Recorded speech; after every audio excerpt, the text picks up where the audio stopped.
بسم اللہ الرحمن الرحیم۔ انتہائی قابل احترام احباب گرامی قدر، میں آپ تمام حضرات کا مشکور ہوں کہ آپ تمام حضرات تشریف لائے اور آپ نے رمضان المبارک کے حوالے سے، رمضان المبارک اس ماہ مقدس کی اہمیت و افادیت کے حوالے سے کچھ سننے کے لیے زحمت کی۔ میں آپ تمام حضرات کا تہ دل سے مشکور ہوں۔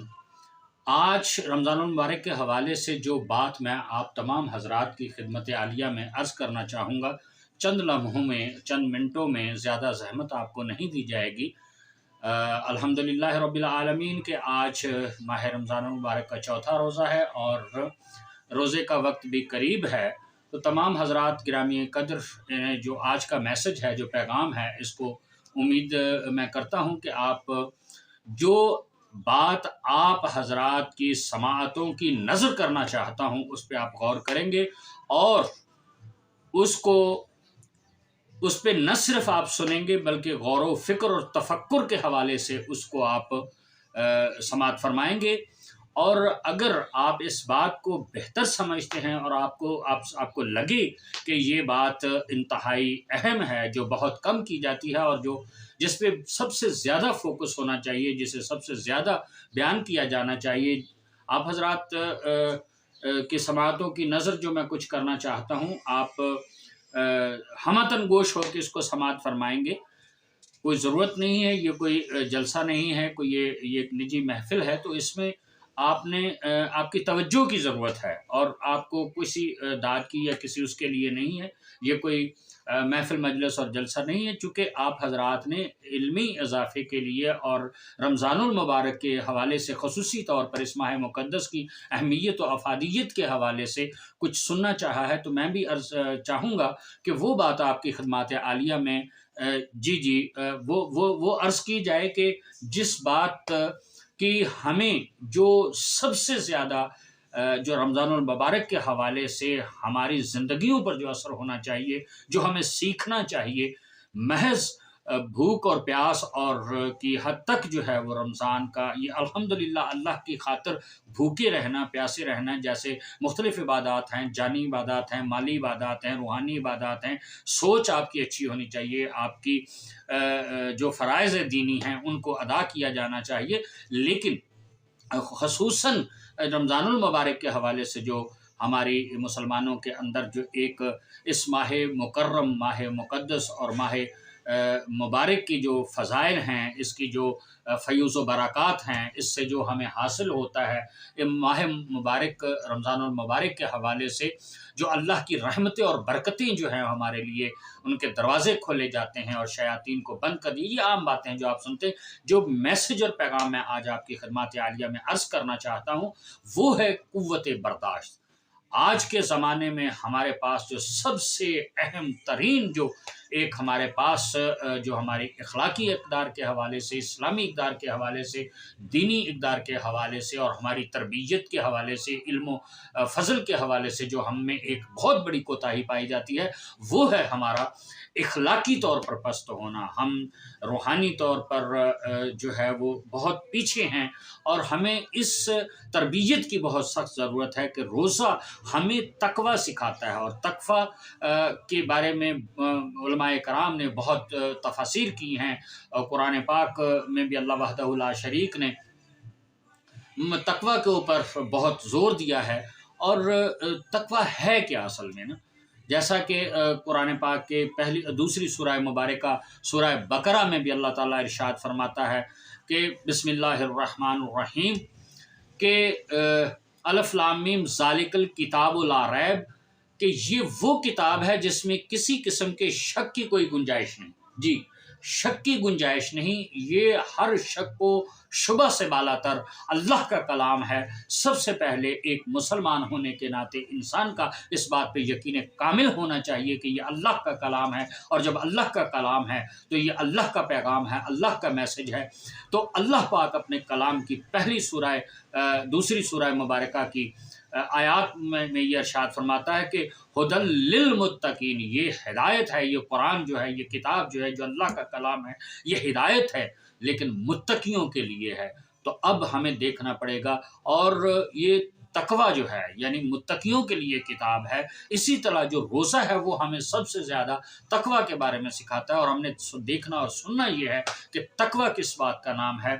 اور یہی نہیں، اللہ تعالیٰ نے دیگر جو ہے بے شمار آیات مبارکہ ہیں، یا ایھا الذین آمنوا اتقوا اللہ، اے ایمان والو تقوی اختیار کرو۔ تو اس تقوی کے اوپر بہت زور دیا ہے، اور سب سے جو اہم ترین عبادت جو تقوی کے حوالے سے ہے وہ یہی رمضان المبارک کے روزے ہیں، کہ جو روزہ ہے وہ ہمیں تقوی کے بارے میں سکھاتا ہے۔ یعنی اللہ ہمیں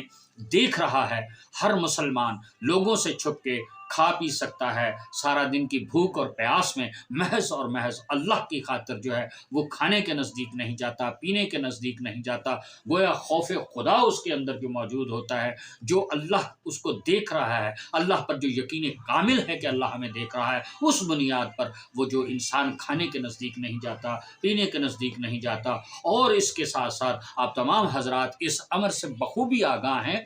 کہ صرف یہی نہیں، انسان اپنی زبان کو کنٹرول کرتا ہے، انسان اپنے ہاتھوں کو کنٹرول کرتا ہے، انسان اپنی نگاہوں کو کنٹرول کرتا ہے، انسان اپنی سوچوں کو کنٹرول کرتا ہے، انسان اپنے قدموں کو کنٹرول کرتا ہے، اور پھر اللہ کی بارگاہ کی طرف جو ہے وہ عام روٹین سے، عام دنوں سے جو ہے وہ بڑھ چڑھ کر جو ہے وہ اللہ کی بارگاہ میں جھکنا پسند کرتا ہے، تلاوت قرآن کرتا ہے۔ تو یہ ساری باتیں جو اپنی جگہ پہ یہ سب کچھ ہیں، لیکن میرے بھائیوں، برادران اسلامی، برادران مکرم، جو سب سے اہم بات ہے وہ یہ ہے کہ اگر ہمیں خوف خدا اور اس تمام عبادات کا جو سب سے زیادہ جو ہماری بدنی عبادت ہے، ہمیں بھوک ستاتی ہے، ہمیں پیاس لگتی ہے، لیکن اللہ کی خاطر ہم نہیں کھاتے، فجر سے لے کے اور جو ہے وہ افطاری سے لے کے سحری سے لے کے افطاری تک ہم اللہ کے حکم کی پیروی میں کھانے پینے کی ہر چیز سے ہر طرح کا پرہیز کرتے ہیں، لیکن برادران اسلامی، آج اگر ہمارے اندر اگر کوئی کمی ہے، کوئی کوتاہی ہے، تو وہ ہے قوت برداشت کی، جس کا درس یہ روزہ دیتا ہے کہ ایک دوسرے کا احترام آدمیت کی، ایک دوسرے کی بات کو برداشت کرنا، درگزر کرنا، کسی میں اپنے آپ میں حوصلہ پیدا کرنا، اور دیگر جو لوگ ہیں ان کی باتوں میں، اس میں ہمارے افراد خانہ ہیں، دیگر مذاہب کے لوگ ہیں، ہمارے محلے کے لوگ ہیں، ہمارے معاشرے کے لوگ ہیں، ہمارے اساتذہ ہیں، ہمارے کاروباری کولیگز ہیں، ہمارے جو نوکری کرنے میں ہمارے سینئر افسران بالا ہیں، اور ہمارے ماتحت افراد ہیں، یہ تمام جس معاشرے میں ہم رہتے ہیں، جن لوگوں سے ہمارا واسطہ ہے، ان کے ساتھ درگزر کے ساتھ اور برداشت کے ساتھ زندگی گزارنے کا نام ہی تقوی ہے۔ یعنی وہ چیز آپ اپنے عمل میں اپنے عمل میں اخلاص کو پیدا کریں، آپ اپنے عمل میں، جیسا وہ یہ انما الاعمال بالنیات، کہ اللہ کے نزدیک آپ کے اعمال جو ہیں ان کا دار و مدار نیتوں پہ ہے۔ اگر آپ کی نیت جو ہے اس میں اللہ کی رضا، اللہ کے رسول کی رضا صلی اللہ علیہ وآلہ وسلم کی ملحوظ خاطر ہے، تو وہ آپ کی عبادت آپ کے لیے عبادت ہے۔ اگر اس میں ریاکاری آ جاتی ہے، اگر اس میں دکھاوا آ جاتا ہے، اگر اس میں لالچ آ جاتا ہے، مولا کائنات علیہ السلام کا کیا خوبصورت جملہ ہے کہ اے اللہ، میں تیری عبادت اس لیے نہیں کرتا کہ مجھے جنت کے لالچ میں میں عبادت کرتا ہوں، نہ اس لیے تیری عبادت کرتا ہوں کہ جہنم کا خوف ہے، نہ جہنم کے خوف سے تیری عبادت کرتا ہوں، بلکہ پروردگار میں علی تیری عبادت اس لیے کرتا ہوں کہ تو واقعی لائق عبادت ہے۔ تو برادران اسلامی، آج ہمیں جس بات کی کمی ہے، اور جس جو ایک ہماری پریکٹس ہے، جس کو ہم ایک اپنی یہ کہتے ہیں کہ ہماری تربیت ہے اس روزے سے اور رمضان المبارک کے حوالے سے، وہ ہے قوت برداشت۔ جیسے ہم کھانے پینے کی چیزیں، حلال چیزیں جو ہم پر اللہ نے حلال کی ہیں، ہم ان سے بھی پرہیز کرتے ہیں، ان سے بھی ایک وقت خاص تک اور وقت مقررہ تک ان سے بھی دور رہتے ہیں، تو یہ کیا ہے؟ یہ اللہ کی رضا کے لیے ہے۔ تو پھر ہم کسی کی بات، ہمارے عزیز و اقارب ہیں، ہمارے اہل خانہ ہیں، ہمارے رشتہ دار ہیں، ہماری برادری ہے، ہمارے